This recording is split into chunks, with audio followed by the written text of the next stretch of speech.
J'aimerais bien vous parler un instant de Gérard Depardieu parce qu'il se trouve que pendant mes années de cinéaste, j'ai tourné avec lui mon dernier film d'ailleurs, en 84, Rive droite, rive gauche, avec Nathalie Baye et Carole Bouquet. Gérard jouait le rôle d'un avocat. Bien. Donc, quand on a tourné avec un comédien ou une comédienne, ça veut dire qu'on a vécu 3 mois au moins avec lui, on le connaît. Alors évidemment, le Depardieu de l'époque n'est plus tout à fait le même aujourd'hui. Il a beaucoup grossi, il a sans doute beaucoup bu. Il a souffert, il a traversé des crises terribles, la perte de son fils, des divorces, des problèmes. Et sans doute, tous ces éléments ont transformé le personnage, que je ne juge pas, mais que je voudrais vous décrire en quelques mots, car ce que j'ai fait avec lui, ce qu'on a fait ensemble, m'a passionné. C'est un être tout à fait exceptionnel. Je me souviens d'abord ma première rencontre avec lui. J'étais à l'époque journaliste à RTL. Entre deux films, je faisais une émission sur le cinéma. Et je lui dis, mais qu'est-ce que vous faites quand vous ne tournez pas? Et il me dit, j'essaie d'éviter les cons. J'ai adoré cette expression. On est parti de là pour bavarder un peu.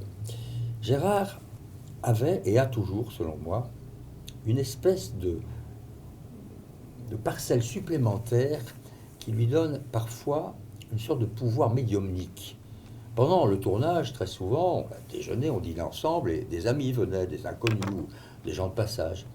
Et je l'ai vu au cours d'un dîner en particulier, décrypter littéralement une femme en face de lui, qu'il n'avait jamais rencontrée, et à qui il a pratiquement raconté sa vie, en lui disant de quoi elle souffrait, qu'elle était malheureuse avec son amant, qui la faisait aussi souffrir, mais que le mari posait un problème.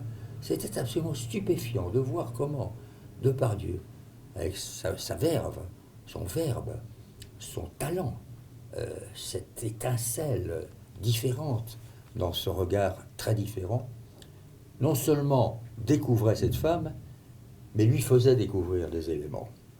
Et sur le tournage, il était impeccable. Il y a eu 2, 3 moments difficiles, parce qu'il lui est arrivé 2, 3 fois de venir dans un état qu'on ne pourrait pas dire tout à fait sobre. Mais enfin, dans l'ensemble, sur le plateau, il irradiait. Et il dominait tellement la situation qu'il était parfois difficile pour le metteur en scène, non pas de le contrôler, on ne contrôle pas les acteurs, on ne les dirige pas, on dialogue avec eux, mais de lui donner même cette direction parce qu'il l'avait deviné avant même que je la lui donne. Chaleureux avec les techniciens, sympathique avec tout le monde, parfois un peu ombrageux, déjà très enfermé dans sa loge avec le téléphone, avec tout le temps cette sensation qu'il voulait toucher à tout en même temps. Il n'y avait pas que le film. Moi, j'essayais de le concentrer uniquement sur le rôle, les personnages et le film, mais il y avait sa vie. Il y avait le fait que sa boulimie des êtres et de la vie le forçait à aller ailleurs, à trouver d'autres contacts, même au sein du tournage. En tout cas, ça s'est très bien passé et j'ai trouvé chez cet homme une compréhension incroyable du personnage qu'on avait écrit et de la situation, de la mise en scène. Il eût été très capable de le mettre en scène, selon moi.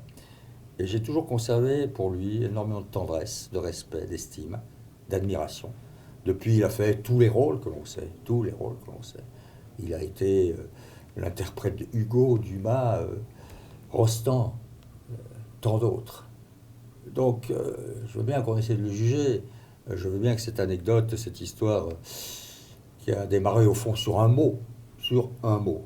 Jean-Marc Ayrault n'aurait pas dit minable, Gérard n'aurait pas fait ce qu'il a fait, car il est pétri d'orgueil, il a une sensibilité énorme, un ego très développé, et il a suffi de ce mot, la force des mots, c'est quelque chose, pour que les choses s'emballent et arrivent à ce feuilleton dont j'espère aujourd'hui, pour lui, comme pour la France, qu'il se terminera de façon plutôt décente.